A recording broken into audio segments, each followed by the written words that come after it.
All right. Hello, everyone. Welcome to another After Hours animation talk with Anna Firth. I'm so excited to have you here and have all of you here as well.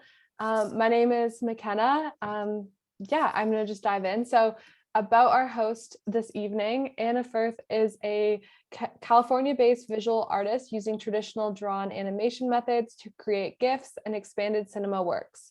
Her animations often crowd anthropomorphic stock characters into the video frame and weave the characters' cartoonish bodies in infinite looping scenes. Anna graduated from Emily Carr University's MFA program in 2018 and has previously attended the Evergreen State College in Olympia, Washington.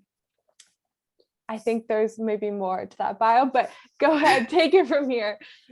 Cool. Thank you so much for the introduction, and thank you everyone for being here. These are kind of fun because it feels like you're present for like recording the talk, and a lot of people will watch it recorded later, which is kind of neat. So because you're the live viewers, feel free to chime in whenever you want with questions. And I'll give a little bit of a disclaimer that my presentation might need like a little bit of fact checking because I lost my notebook where I take my notes on this kind of stuff. And so I feel like I kind of landed a lot of the facts, but some of my information might be a little bit off. So welcome to my reality with these dates and times of stuff. Oh, McKenna, it looks like screen share is unavailable for me. Sorry, let me change that. No worries. All right, there you go. Do this.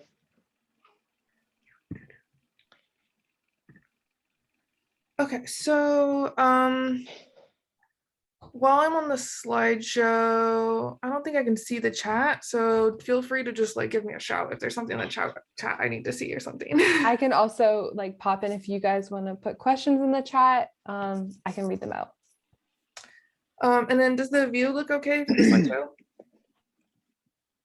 Okay, cool.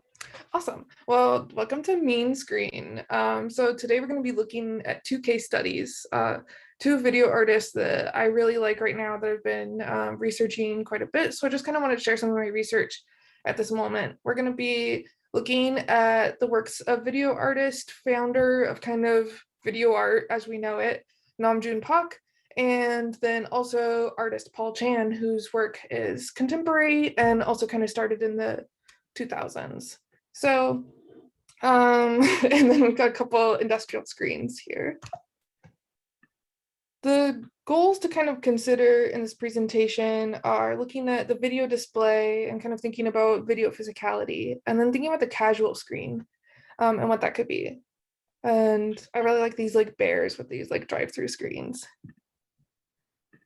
Why me? Why screens? So I'm a like animator with kind of physical presence practice. I have done like some work in galleries, but for the most part in the last few years, I've been kind of like uploaded to the internet. So I've been thinking a lot about like returning to physicality and what that could look like. If it's in galleries, spaces, homes, whatever, like however it could look. I'm starting to think about kind of like getting offline in some capacity, being like present again. I think a lot of us are kind of feeling like this yearning for physicality, whether it's just like community and present, like being around people with art instead of like these kind of like not so personal experiences of having art like handed to us by like our screens, our phones, and these kinds of feeds. So I'm thinking about the kind of like anti-internet approach, and I love the internet. I like the connections online and stuff, so I'm just seeking alternatives. So nothing wrong with the internet, but weird times. And then I'd also like to throw out a quick Laurie Anderson, because I really like this notion that she puts forward in a video addressed to young artists. So she says, calling yourself something as vague as a multimedia artist gives you the freedom to do whatever you want without having to worry about whether it fits a certain definition. It's so easy to get pigeonholed in the art world. Anderson is aware that sales are a strong underlying factor. I'm a 21st century citizen in a highly corporate world, but she nonetheless maintains that you should always follow your interest and obsession, whatever makes you feel free and really good. that's what to do. It's really simple. And I kind of like this like idea of being undercover, hiding in art under this like vague title. So I think we should all like right now consider ourselves multimedia artists. So if you're an animator and you're in this talk and you're like, I feel like I could only make films, I can't do like installations or video art or like kind of physical stuff, become a multimedia artist and no one can question you. I just think this like attitude is really neat. So let's all be Lori's. Um, and I think there's like kind of more depth to that, but I linked this video. I think if you just like Google Laurie Anderson, like advice to young artists, this video is so good. And I've been like really seeking out stuff like this lately. That's like artists just being like, it's gonna be okay. Very like comforting stuff. So my early works on screens, like it's kind of this like hollow reference to video art where I wasn't really like aware of the history as much, but I had seen images of it, knew what it looked like, and knew kind of the motions to take without like really understanding the like underlying history of that. So it's almost like I like stepped into it with like wobbly feet.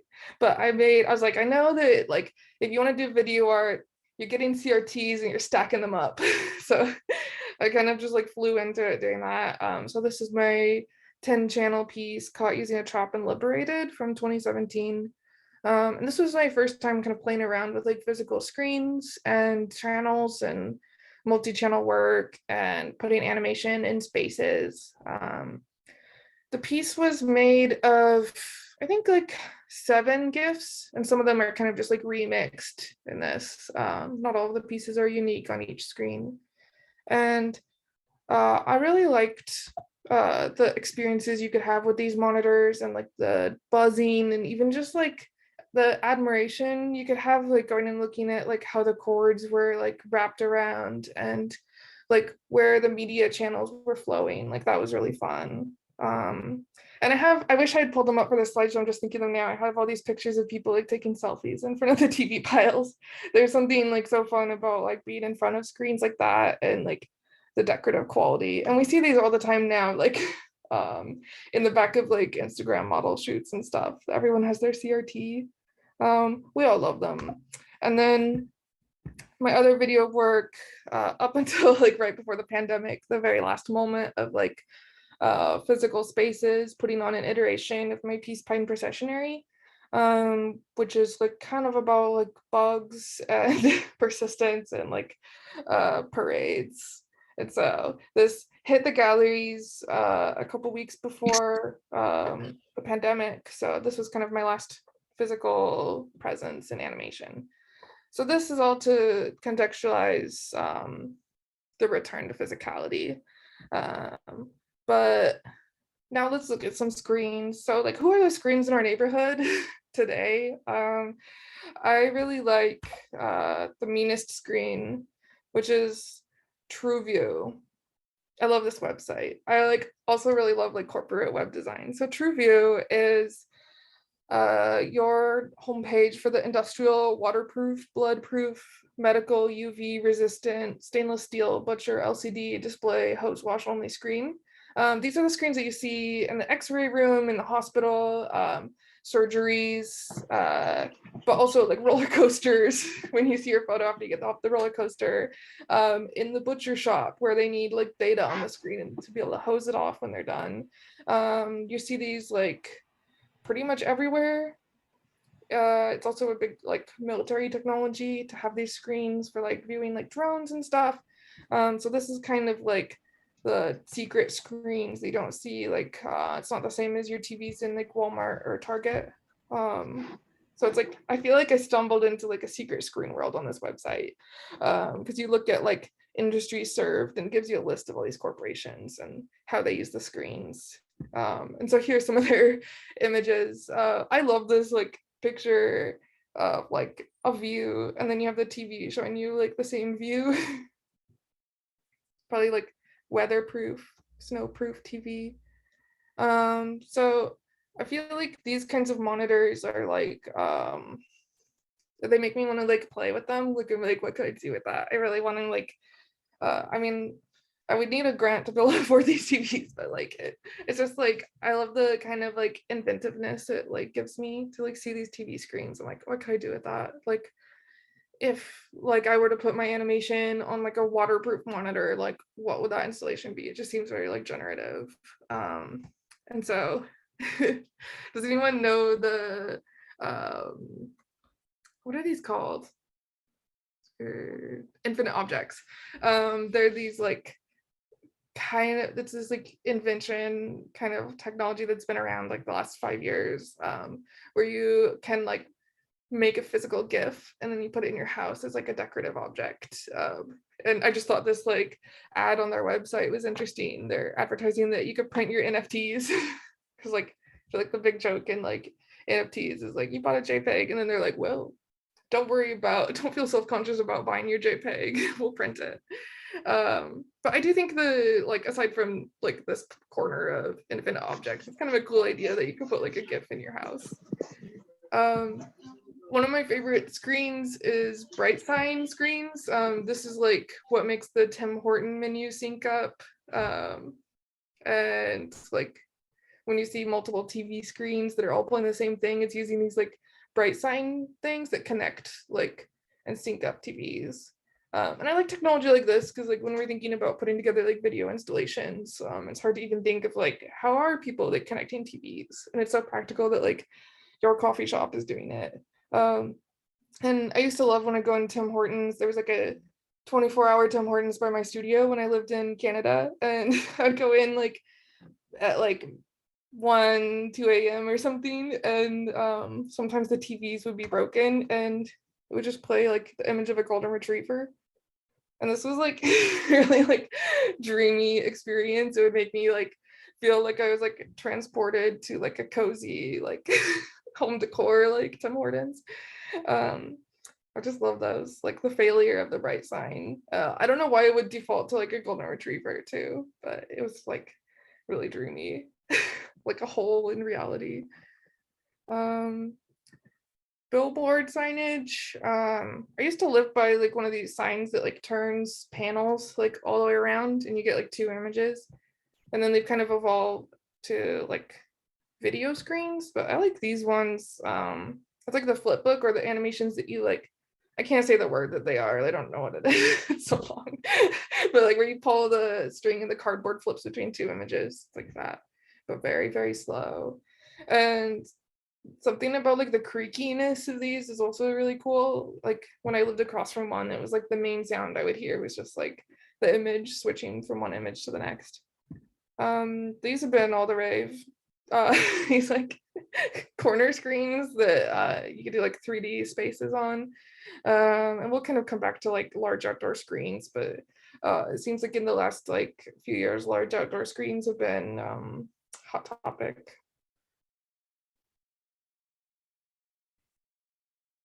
I haven't really like decided how I feel about them, but one of our artists that we'll look at later calls them violent violent screens, which I think is a really interesting position. I think they're like fascinating. I had fun like going to like Times Square this year and seeing like just the brightness that of outside that it becomes when there are that many screens going. I don't even want to get into like the VR screen or the AR screen and the metaverse kind of stuff, but we know that's going on. We have these kind of like random screens that I've just kind of put in a basket here. Apple Watches, airplane screens, car screens. Some of us maybe had those portable DVD players. These are kind of like screen detritus, like very like passive viewership, like staring into the void screens. There are screens that are like put places just to catch your eye and like keep it bored. Oh yeah, this is a deep screen combo. Cars all have TV screens now. Now we've arrived at screens that hug you. The warm hug of my favorite screen, the CRT. I've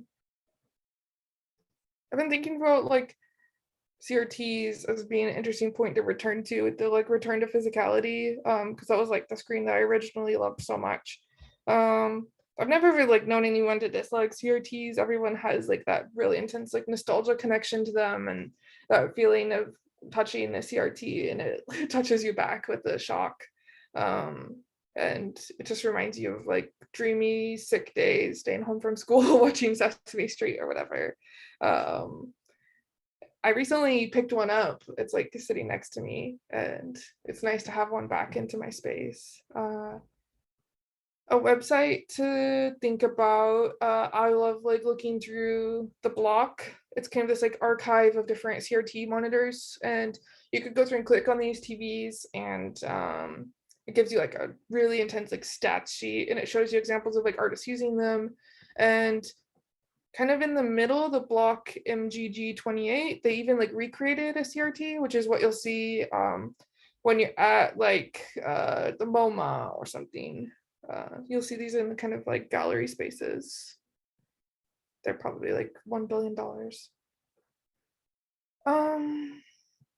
So moving into our first artist, to say the oldest television set humankind had was the moon. People always gazed at the moon. So Nam June Pak was born in 1932 in Seoul and trained like to learn classical piano growing up. And I'm just gonna like, I wrote this just as like a classic little history presentation, because I didn't actually know that much about him, but going to see his work at SF MoMA this year twice was like really like big experience for me, and I've been like reading about his work since. So I thought just kind of an introduction kind of start would be really interesting to share. And I like to think of Nam June Pak as like an animator, because a lot of his work I feel like falls under the umbrella of animation, especially like some of the screen works with more like kind of like pixel movement on the screen. But even just like you'll see some of these like there's something very like animationally about it. So in 1950, his family moves to Japan to escape the Korean War, and he graduates from the University of Tokyo in 1956 with a BFA in aesthetics. And he wrote his thesis on kind of experimental music. And then promptly after that moves to West Germany. And it's in West Germany that he meets John Cage and other artists that kind of enter the Fluxus movement in art.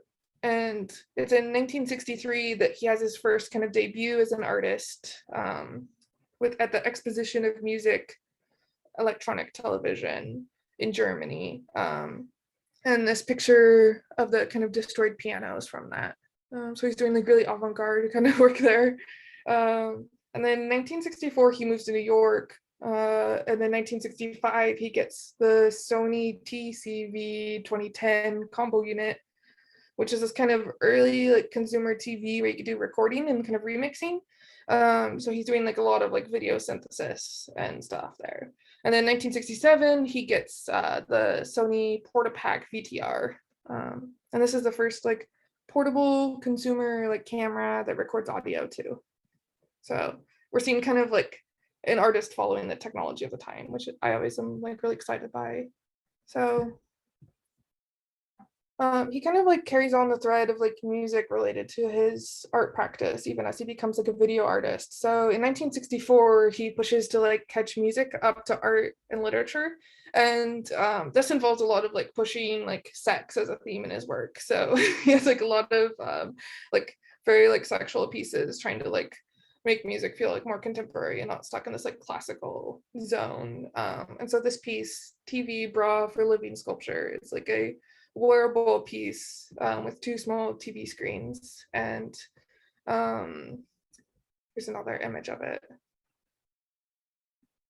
And so it's worn by the cellist Charlotte Moorman, who also is involved in a lot of his work. They become like collaborators, and she also plays his piece TV Cello, which is a cello made out of television sets. And it's also like just a really cool art object on its own. But the TV screen plays people playing cello while she plays the cello TV, which is like really cool.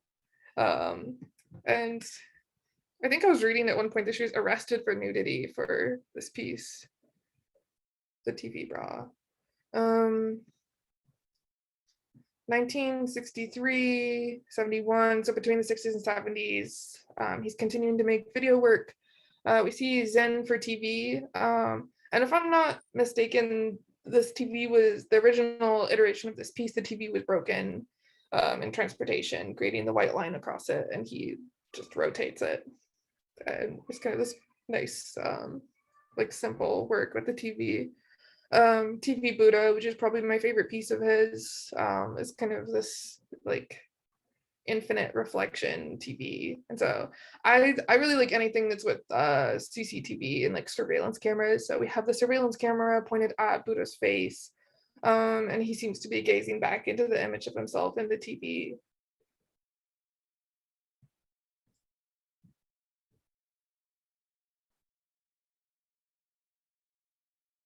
And the version of this that I saw was with the same TV, this kind of like round JVC monitor. Egg Grows is a piece with a surveillance camera pointed at an egg, and you see the egg in different sizes and different angles of monitors playing the live footage back. So we have feedback and the egg. Another version of it with a naked woman inside an egg, and then also lamps that are shaped like eggs. Magnet TV, 1965, is a TV with a magnet on it, and in person, this piece, the image like quivers and shakes with as it reacts to the magnet. And this one is one that feels like animation to me. It's like, yeah, all the ones that kind of like play with the technology of the TV itself are like so interesting to me. And then this is another favorite of mine, TV Garden. So this feels like going into like Disneyland or something. It's just like a ton of live plants, TV screens, all synced up, playing the same kind of like remixed like samples of like pop TV, mass media recorded things sent through like video synthesizer. So it's loud, you're hearing music, people singing, news, and it's all kind of buried in these plants, but like all the TVs kind of like it's dark in the room, so all the TVs kind of link up to you as you like go into this room. And the pictures of like the different iterations of it through time are so interesting. This one, the plants are kind of sparse and the TVs stick out a lot. And this one's like very dense. And the TVs are at weird angles. It seems like they're kind of just like thrown in there. Projection work. This seems like animation to me. A candle in a monitor, like TV in its simplest form. Then I put in like a couple others. Then we get to, before we go into like the next section, does anyone like have any like thoughts or like questions there? Share, all good.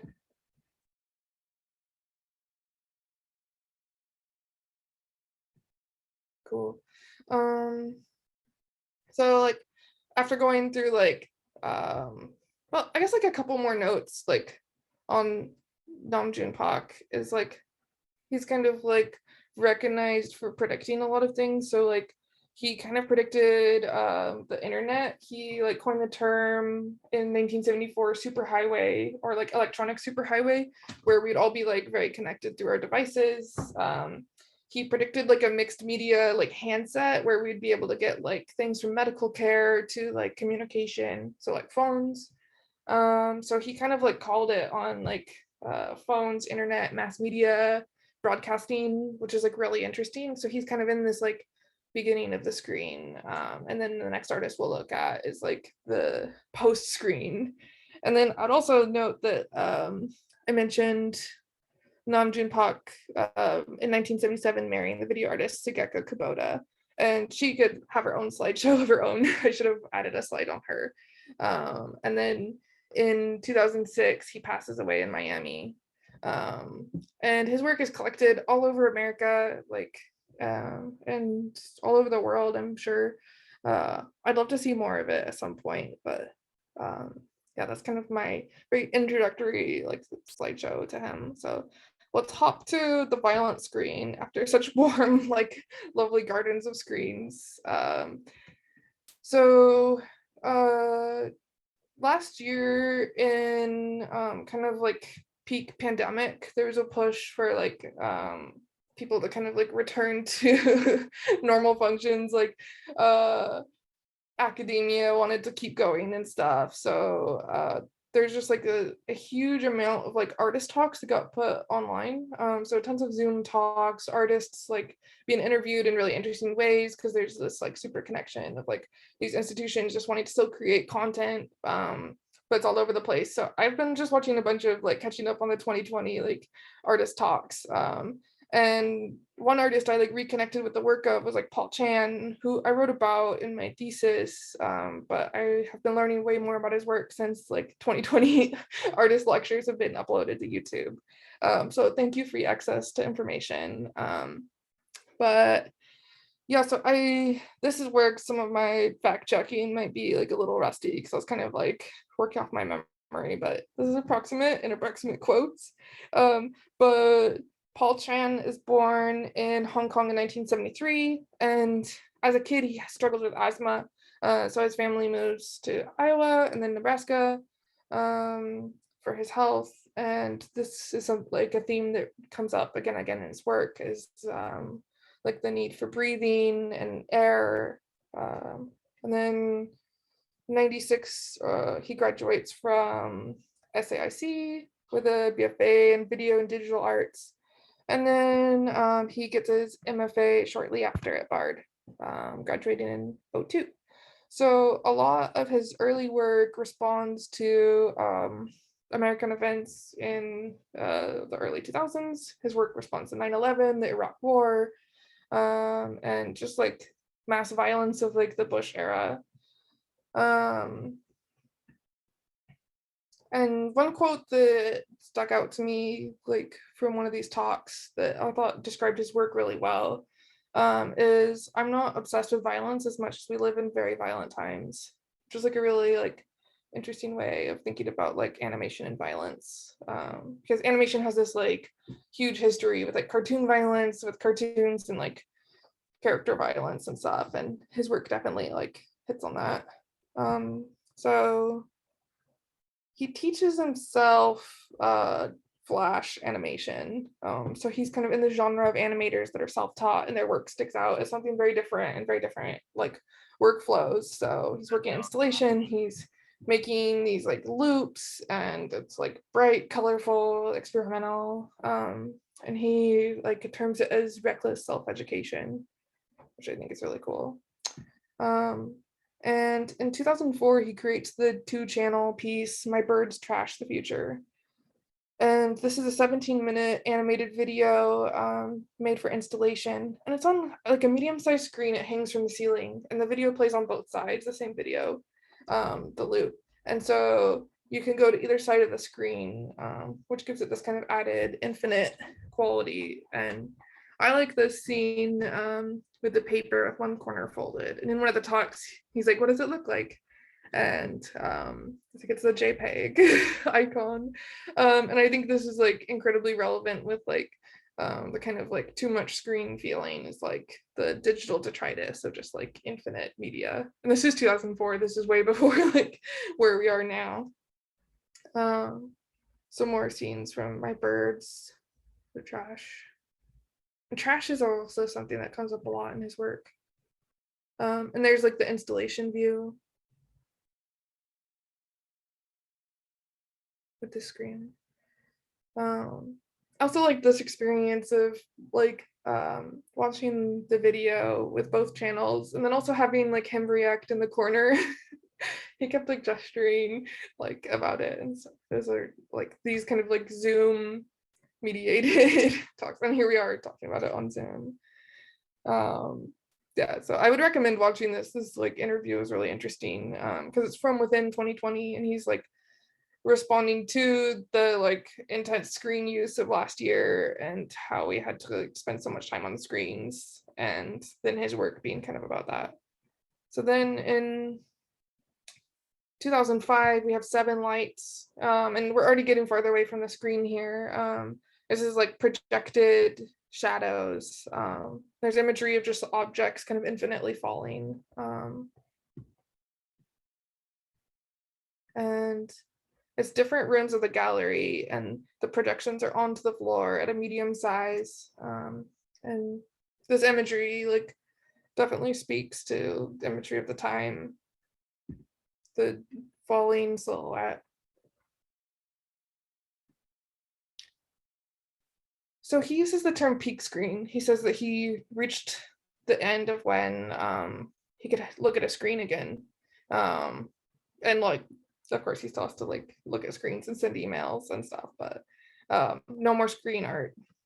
And so 2009, he quits art and becomes a publisher and runs a publishing press till 2014, where he starts to return to physical art making. I hit peak screen, he says. I made work that I was very proud of, screen work, but I think our relationship to screens has changed since then. I know mine has. I don't want to look at a screen of any kind.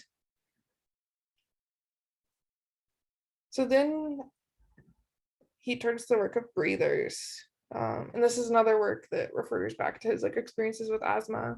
And he describes like finding a fan and some material in a studio and creating these kind of kinetic sculptures that are like the guys that wave outside car dealerships. But then he just like plays with that as like a non-screen animation form, which I think is really, really interesting. And there's such like cool physicality to these figures.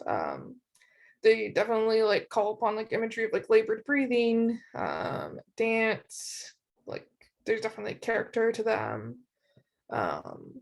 Made from ripstop nylon attached to electric fans, each performed its own jerking, rippling pattern of movement. Animated by nothing but air, Chen has called them clothes for spirits.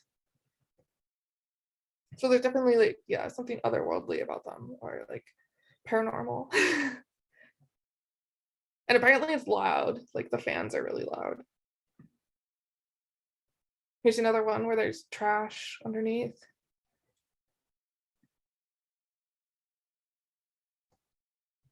So this is kind of a weird formatting, but I just screenshotted like captions from a video. So he says, and I think what's important for me is that the moving image never overwhelms us, that it never becomes a kind of spectacle that incapacitates us and stops us in our tracks because it's so overwhelming or big or intense.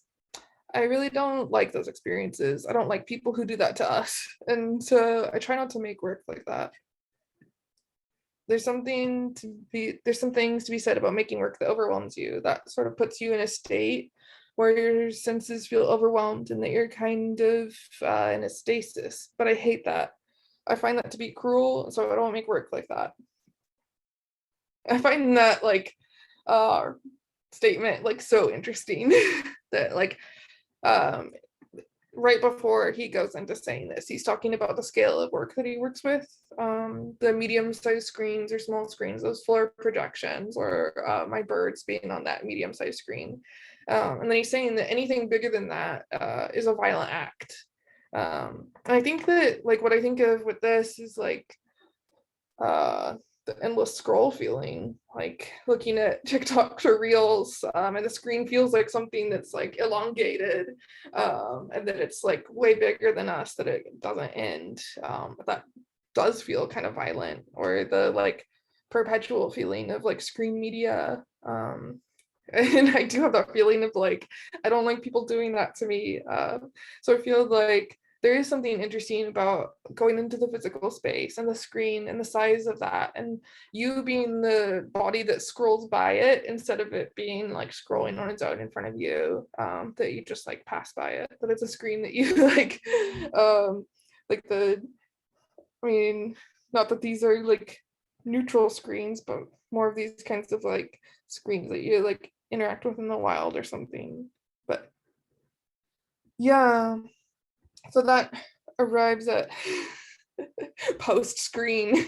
here we are on the screen at the end of the screen. So I thought it would be like fun to kind of like introduce those video artists. And when I got to the end of this, I felt like I was doing part one of something, that there's way more that needs to be said. And I'm thinking of all these other artists that require introduction, that this is like the tip of an iceberg. But I'd be curious to hear thoughts or reactions or whatever, any discussion people want to have, or like screens that you thought of or that you're thinking about.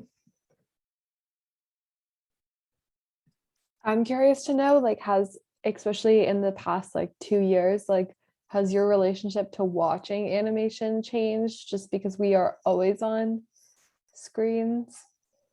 I think I've been watching way more because it's so more like widely available with like online festivals, and because animators don't have as many like places to put their animation, everyone's just uploading it to like Instagram and YouTube, and digital releases are way less like password protected and stuff. So, and I've been like at screens more, so I feel like I've just been like ingesting way more animation, which is like cool that it's more accessible, but sometimes we lose those like more intimate experiences of viewing things.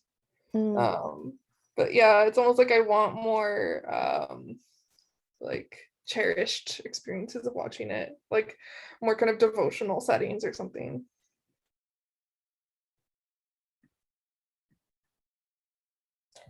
I see a hand up. Feel free to just like unmute and ask. Okay. Hello. I love that you talked about Namjoon Pike so much because he's such a big figure. I know for me in my work personally, because I work a lot with TV, CRT TVs, and just like the immediacy of and the like the space to take up, and seeing his work has like had an impact that I still am processing, because I grew up in DC, and so I was at the National Portrait Gallery a whole bunch, and super electronic superhighway is there, and the Megatron is there, and like seeing those in person is something that is never, I can never like explain, but it's also something like I've been trying to chase in my work so much, because I know like Namjoon Pike came at a time where it was weirdly more accessible for him to have the TV, those access to those specific objects, and work with those objects, and accept it. But now it's like so hard to work with CRTs. Um, and I like, for example, I have 15 in my garage that I've been holding on to do stuff with, but it's like when I want to like link them together, and when I want to display on them and all that kind of stuff. It's just an interesting, I don't know. I just love Namjoon Pike, and I'm glad you brought him up. That's like really cool to hear that you had those experiences with those pieces in person. Like I'm so envious. It's amazing. But yeah, you bring up a really good point that it's hard now to work with CRTs, especially like a part of it that I feel is less recognized is that now when you put work on a CRT, like it can only be seen like in that historical context where people are like, oh, so cheeky of you to like do that today. Or, like it can't be separated from the nostalgia or people's need to ask questions about the technology, and they forget about the work that you put on it because they want to talk TV stats. So it's such a like troublesome time, but it is so fun to collect them. That's so cool you have like 15.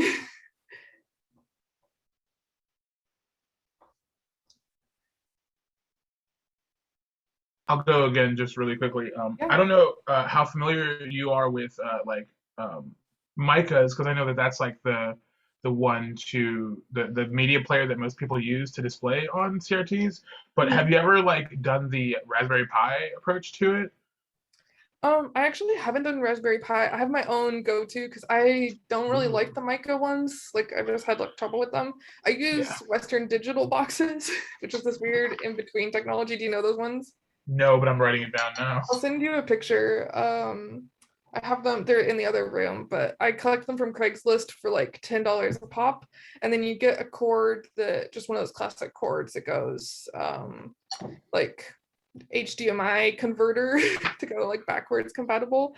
And it lets you like connect like HDMI cords to CRTs, which is really useful. And then the Western Digital, you play from like loops on USB thumb drives, which is like very practical. Nice. But they were made as like TV boxes for like in-home use, so you could play like internet TV when that was like, it was like pre-Roku. Oh my God. And so people sell them for like pennies, and they're just like really useful, durable, and you could like throw them around, and they're like little bricks. And you don't need that many like cords for them and stuff. So I collect those, and it seems to do the trick. I just wanted to share, like, Raspberry Pi, there's a company called PiWall, that it's just like PI wall, and they have created this utility for you to be able to like link together and make video walls, synced up video walls with Raspberry Pis. Oh, cool. So it's Which, kind of like, like the bright sign stuff. yes, and like previously it was like wildly expensive to do, or you need like super specialized like QLab and stuff like that. But I like have tried it out, and you can do it basically like with one more Raspberry Pi than you need to display things, and like some networking capabilities, and it becomes a really awesome way to do synced up video. Because I was gonna say, like, Micah's and a lot of these other ones fall out of sync really quickly. So if that becomes something that you're trying to work with, it's frustrating. But yeah, so I just wanted to share. Yeah, thank you so much for sharing that. I'll look into that. And like we definitely in like video art today are like lacking like public shared resources on those kinds of things. Like even just like a zine, it's like here's your shopping list, like waiting for that. Let's make that. And yeah, my like baby hack to syncing video when I would do installations is like the silliest like simple thing is I would make my loop so short that there was no way for them not to sync. That it was just like fragments of a second long, so they would just like they couldn't not sync. It was like really silly. It looks like we have a question in the chat.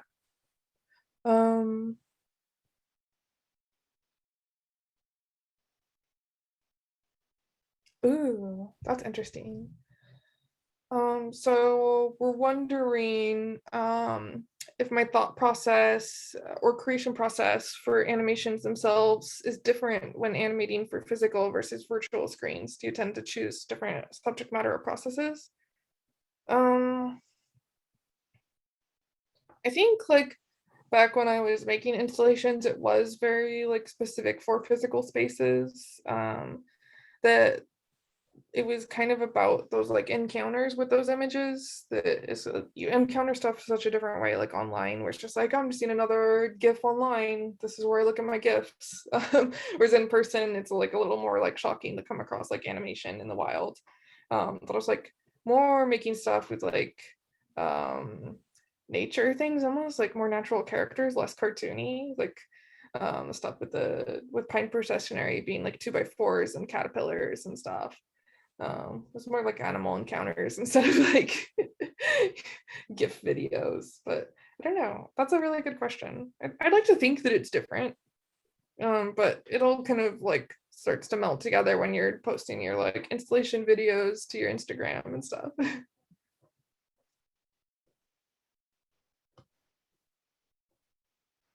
Hello. I had a thought about the CRTs. I was wondering, like, how about people who are younger who didn't kind of grow up with them, like whether they would find them friendly and warm and stuff. Because my girlfriend's got this 8-year-old, and I brought one out to the lounge and put a CRT on, and he was like, oh my God, what is that noise? Where is it coming from? He couldn't handle it. It was like this completely foreign object to him, and he was like freaked out by it. So interesting.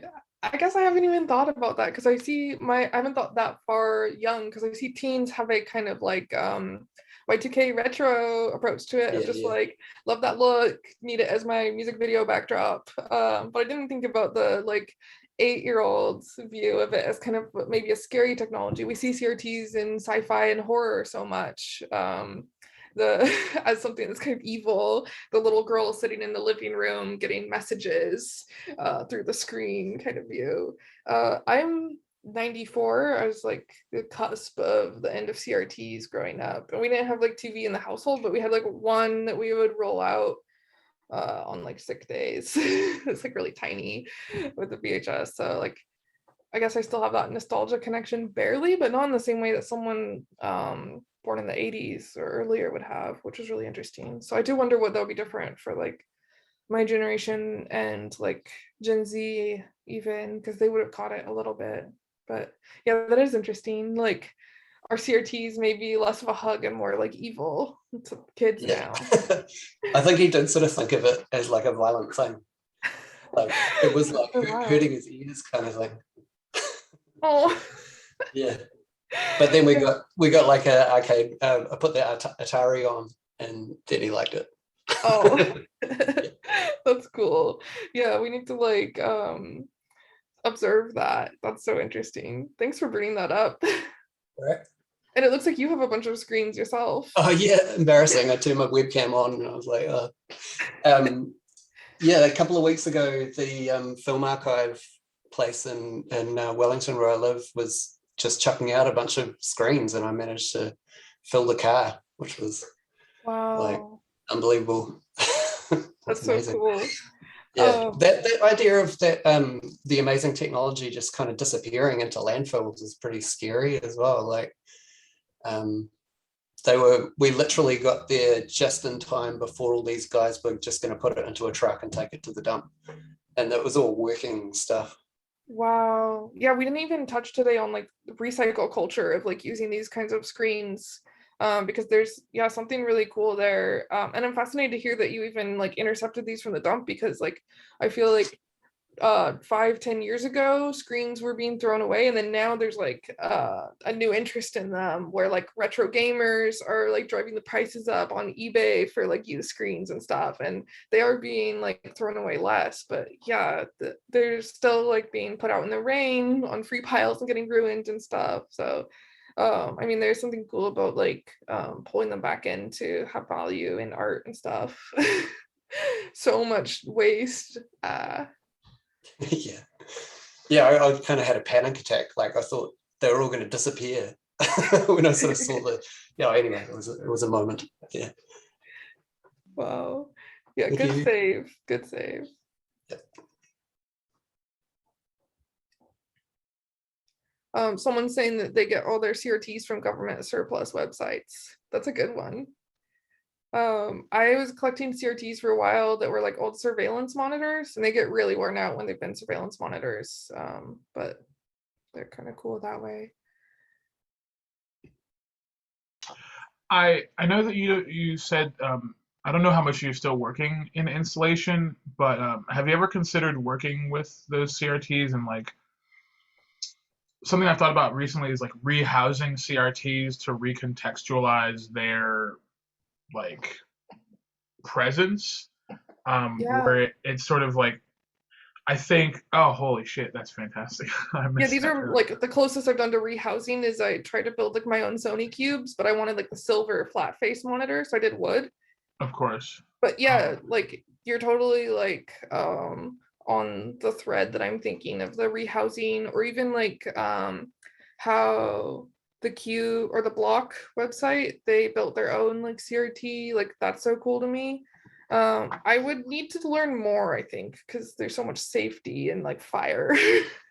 I have something I can send you actually. Oh yeah. Yeah, I was just inquiring. I found an artist on TikTok who is like making these boxes with small CRTs to do a lot of signal experimentation. And I reached out to her and I was like, "What's up?" So I had like they sent me a this safety manual that they had looked at, so I can pass that. I'll pass it to McKenna. Yeah, thank you. That'd be awesome.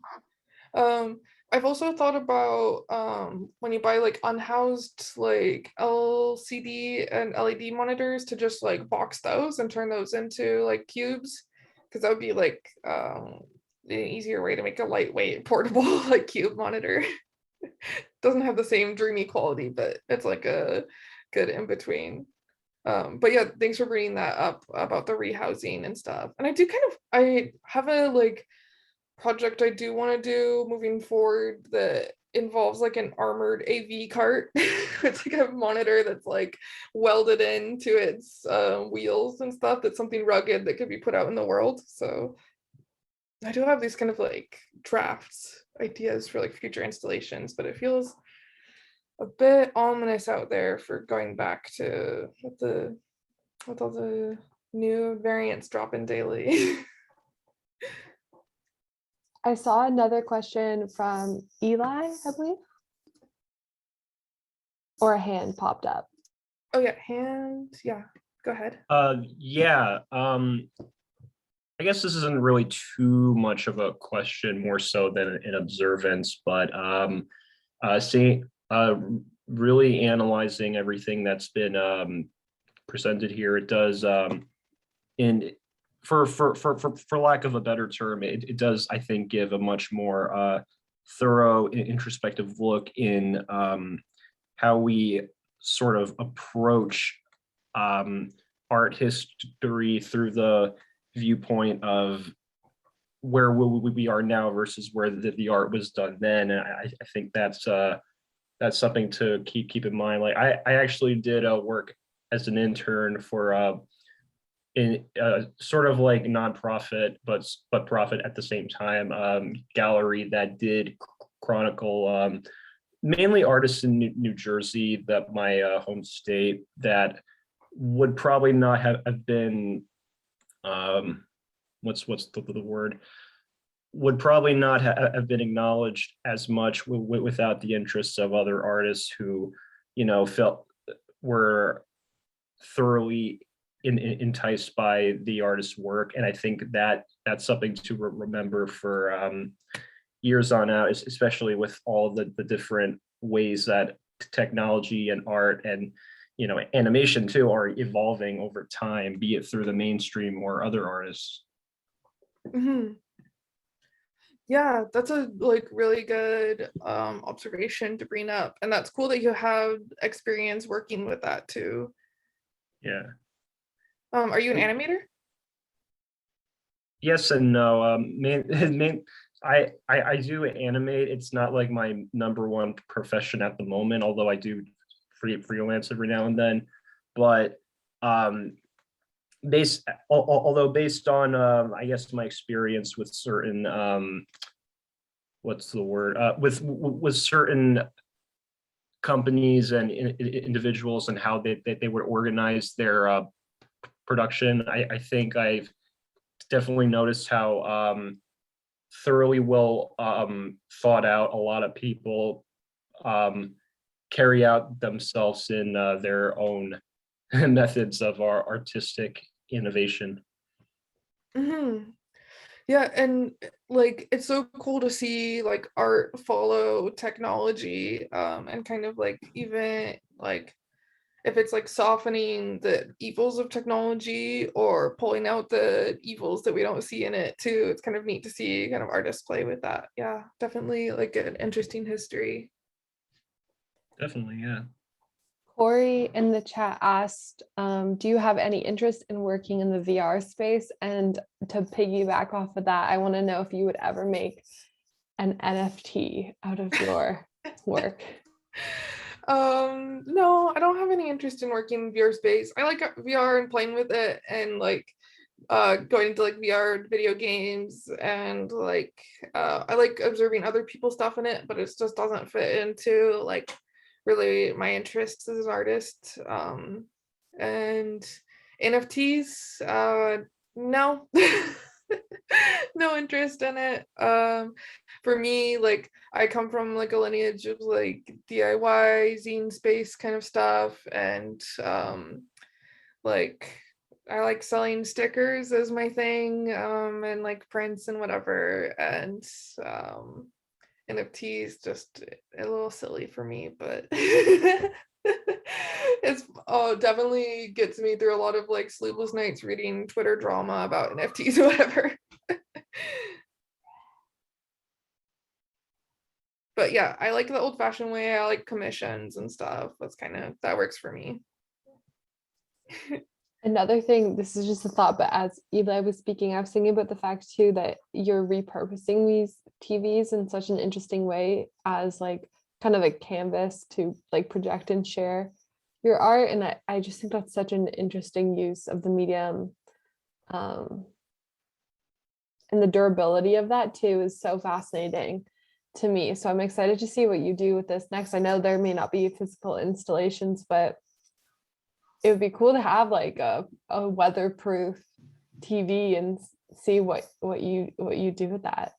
Yeah, right. There's something in there's some thread I'm following on this like instructability screen, this like, yeah, weatherproof, durable, like armored screen, and something that doesn't like require like attending to, that could just be like thrown out into the world and taken care of by the people or whatever. I love how we're talking about this in this like super optimistic way, but in your presentation, there literally was a durable TV and it just had an image of the actual view in front of them. Like, we're like, wow, like think about what you could put on this TV. And then people who have these TVs just broadcast like literally what's in front of them. We love a little bit of evil. Evil screen. But yeah, my new CRT that I got is a it writes VHSs, which is a little like technology I've been interested in having around. Recycle some tapes, maybe write on those and see if I could do. There's a really cool history of like video zines in the mail written over like old VHSs, and unlimited VHS tapes for like cheap on Craigslist or whatever. So I'm interested to kind of play with that, even though it's like a little 2000s, but could be interesting. Even if it's just like I'm gonna write like video letters to friends or something on the tapes and send them. But I already send a lot of mail and the shipping and stuff. So I'm like, what could I do here in this space with that? That's really cool. My memory of VHS tapes was like once you unraveled it just like a little bit too far, there was no going back. So again, I would really love to see what you do with that. Imagine like having like the pen pal being in this VHS tape. So like the series of, that's really cool. Yeah, I'm gonna see what I can do with that. But yeah, they're like animators that are doing interesting stuff with VHS. And so it seems to be like a cool area to play around. But yeah, everyone get your VCRs ready. I did my first animation on VHS with like a VCR, and I counted exactly how many frames I would have to go forward from like pressing pause and then going backwards by just pressing it once. Anyway, it was really convoluted, but like I got a few seconds of the most choppy kind of broken up tape rewound kind of animation. It was really bad, but yeah. That's so cool. Oh, do you ever use a lunchbox? Oh no, what tell me more. It's like the animation DV capture. So it was like I think they use them a lot for like pencil tests and animation, but it wrote like it would capture one frame at a time right onto VHS, or like onto a TV. They're kind of interesting, but they're so expensive now. I see them on eBay sometimes and it's like, woof. I think the next time that I picked up animation was on one version of Premiere Pro had like a stop motion function in its capture thing, and its DV capture. That was like, oh my God, you can actually capture one frame. Like, whoa. I wish someone had told me that Super 8 exists in the small town that I grew up. Like, if I knew that film was a thing, yeah. Yeah, or if you had like a Bolex or something, that would be cool. Yeah. That's awesome.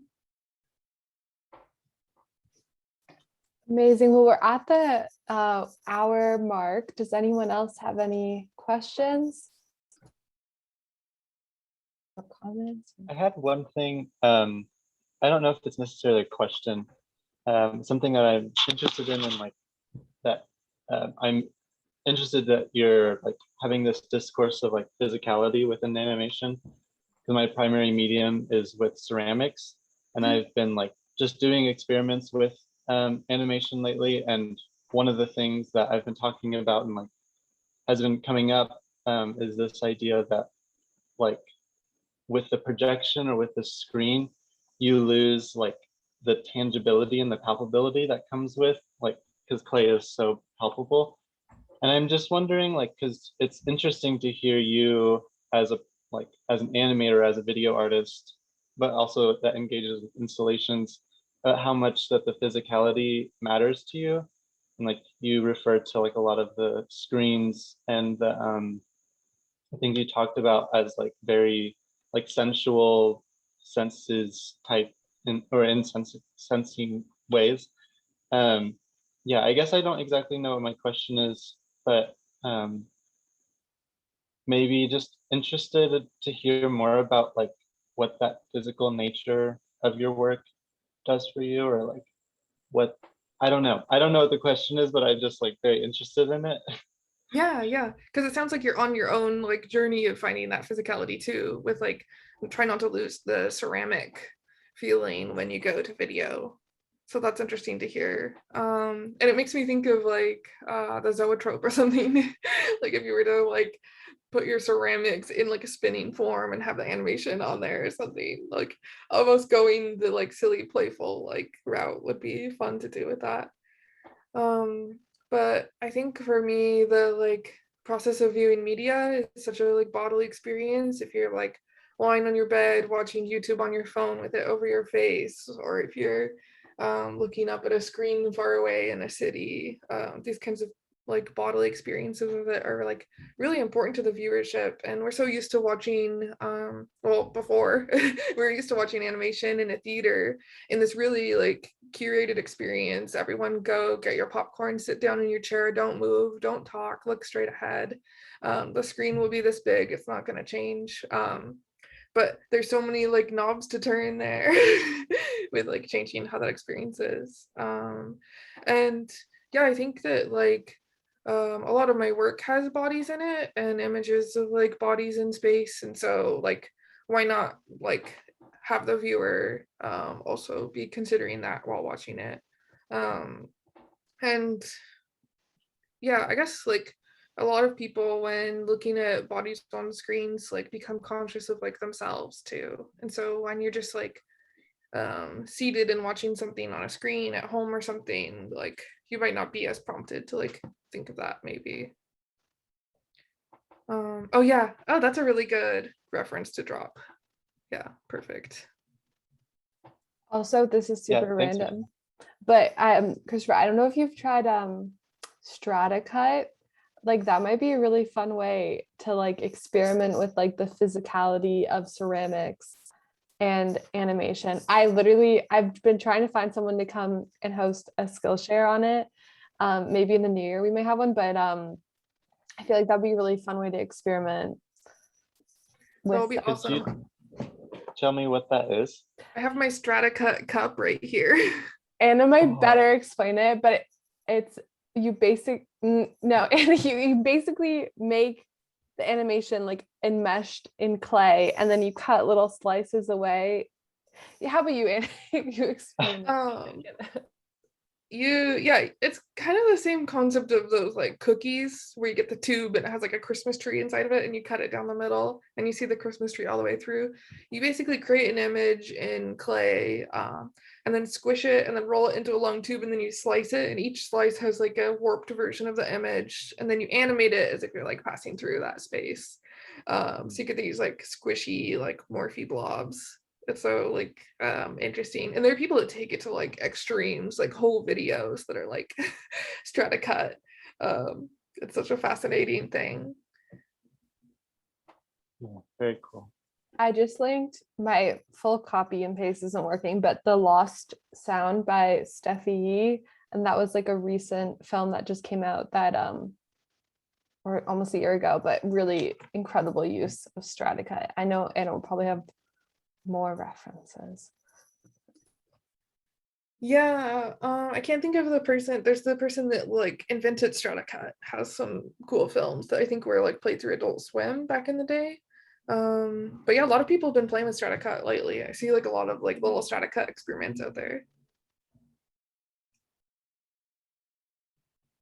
Hey, Anna, Mhm. I had a question about your kind of like art background. Yeah. I was wondering if you've done a lot of like perspective studies, or like what your like drawing education and perspective education were like to get to where you are. Oh yeah. So I started as a stop motion animator for the first few years that I was animating. I just did like objects under the camera kind of stuff, and really dove in without much caution of thinking about what I was doing. Surprise react. We And were then- just talking about this before it started. You you didn't mention it. I'm like, wow. And then like I went to grad school, and so in grad school the like critique schedule was 2 weeks. I was like, what can I even animate like in 2 weeks, like to turn around and show something? So I started drawing, and I'd always like drawn comics, but it wasn't something I considered like part of my art practice. It was just like to make my friends laugh and stuff, or like in my journal, like just draw little like silly like things, and like grotesque bodies or whatever. So I started drawing like in the beginning of the slideshow when I showed those kinds of like the TVs with the shapes on them. That was what I was drawing in the beginning, was like geometric stuff. That didn't really feel like it was working, so I started drawing the figures. So all my drawing was kind of like self-taught in that framework of doing critiques. So I was like at an art school animating, but only like my only like art classes I was doing was like reading theory and like talking about what I was making. I wasn't like actually like learning to draw or like learning to animate. So it's like I never really cared much about accurate perspective or like good figure drawing or like doing a good walk cycle or anything. And I found that really fun to be like, oh yeah, David Daniels, that's the name. I found it like really fun to be not knowledgeable and just be like innocent, amateur, and silly and goofy. And I've come back and like filled in some of the gaps with like drawing, especially with like my background drawing was like a lot more like intricate and stuff than I was doing back in those times. But I still kind of try to hold on to the like not knowing stuff. Yeah. Yeah, but I think that's more fun. Yeah, I really like your take on like perspective, and it's just so unique.